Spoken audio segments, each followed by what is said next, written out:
Let's talk to Marc Ostwald. He is a strategist at ADMISI. Very good morning to you, Marc. Good morning. Now, I've been in the market for 30 years, okay, and I think I know a few bits and pieces, but the next 5 slides, okay, are going to even test me, dare I say it. Right, without further ado, I think you should go on your soapbox and run through your observations. Before we get to these spread slides, I think the first thing to observe is obviously we've had the Fed rate decision this week. We've got that bit of event risk out the way, which is an important thing because next week is quarter end. Okay. So we're now going to, once we've tried to settle the dust around this equity market volatility and the market's knee-jerk reactions, which have been sharp, admittedly, to rising trade tensions above all between the US and China, we will also need to have a look at a few other things. Now, in that respect, some of these charts I think are important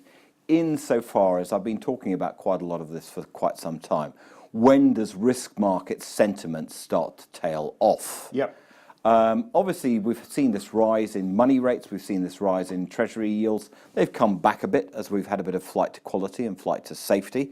That applies to Treasuries as much as it does to JGBs and Eurozone yields and gilt yields. But we've had some important moves here. Basically, we've broken up through the 100-day moving average, both in terms of the investment grade corporate bond spreads, which is interesting because when you look at the Libor data on fund flows, we've had an outflow this week, but overall the inflows into corporate bond mutual funds and ETFs are still massively positive this year. However, the spreads are starting to widen out. Now, eminently one could argue that perhaps that represents a great buying opportunity and one of the better buying opportunities we've had for some time. However, the picture is quite universal. So there's the investment grade one, and you look at the spread actually in historical terms just in the last year. And we're at 98, we were at 78 at the end of January. It certainly looks like we're going to go back towards the 110 level we saw back in August, September, and we could go higher as underlying Treasury yields continue to be a bit pressured. It's certainly the case that a rally in Treasuries at this moment won't necessarily be good for any form of corporate bond spread because it is a flight to quality and flight to safety move rather than optimism on inflation. So let's go to the next one. This is the high yield bond spread. To be very honest, when one looks at that spread, yes, we did have that spike up in January, but we're not at that high. We're not even back at the levels we were seeing back in May, June last year when they looked like they were bottoming out. So as much as there have been outflows from high yield bond mutual funds and high yield bond ETFs, which are quite significant, they're more than 10 billion year to date, we're not really seeing a huge amount of pressure as yet on spreads, but one can't help but feel that if the volatility in equity market continues here, then there will be a negative feedback into there.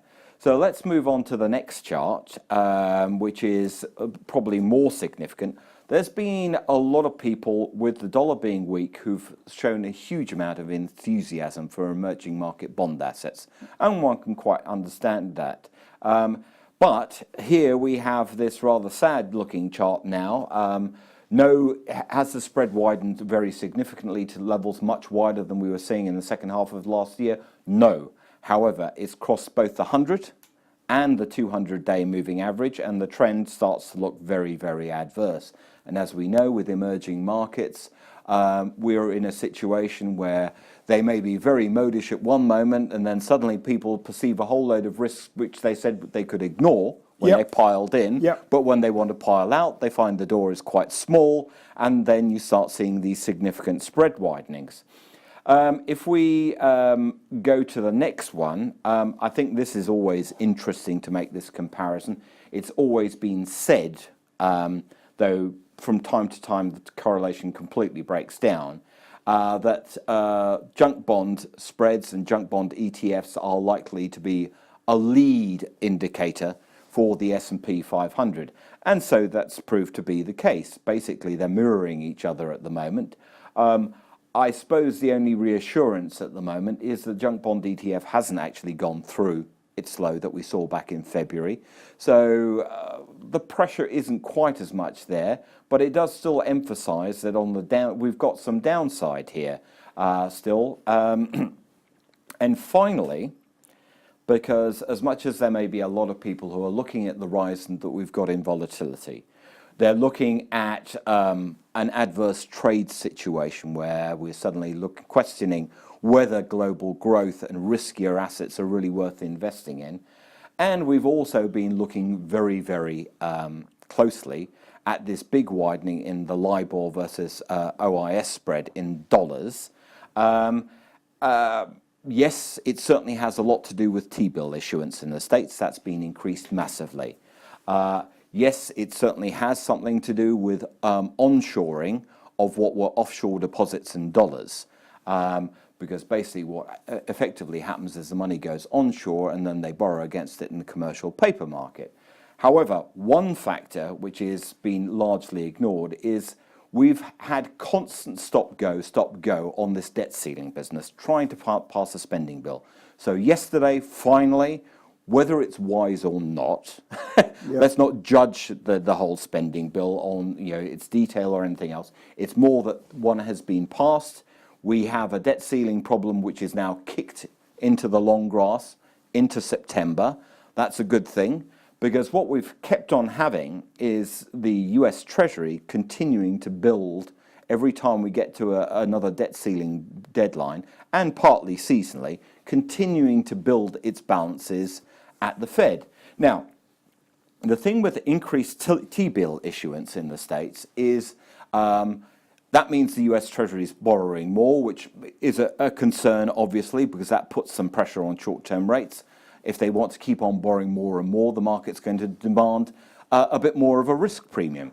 However, it's the use of funds and the use of the tax revenues that they collect, which is really important. So if the Treasury borrows a lot of money, but then goes and spends it on whatever, whether it's a social security, whether it's on infrastructure, whether it's on anything else, it doesn't really matter because it's going to flow back into the banking system. If, on the other hand, the Treasury borrows a lot of money, which withdraws cash from the market gets bills in exchange for cash, and then deposits the money with the Federal Reserve, where it holds a big cash balance, which it has been doing here. The big yellow line there shows you how rapidly we've gone from roughly 50 billion to over 400 billion in terms of the cash balance that the Treasury holds. From 50 billion to over 300 billion. And that's been draining money from the market as well. So you've had them draining via T-bill issuance. You've had them draining money from the fact that they're not putting that money back into the banking system. That has just turned. Now, it's a matter for some debate whether this most recent dip down to 298 is nothing more than a little correction, or it signals a new direction of travel.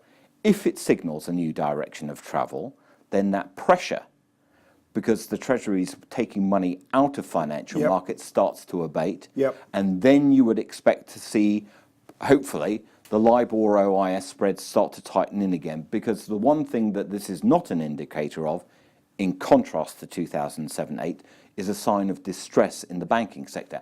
However, it is important insofar as the more that rises, the more it costs people with leveraged positions to finance their positions, and that is significant. So if it eases back, and particularly if we start getting an easing, say, in T-bill rates, an easing in commercial paper rates, particularly the 90-day rate, say back to the same sort of level as the S&P 500 dividend yield, which is around about 187, 190, then you would probably see this pressure that we're seeing now in equity markets and risk assets start to dissipate a little.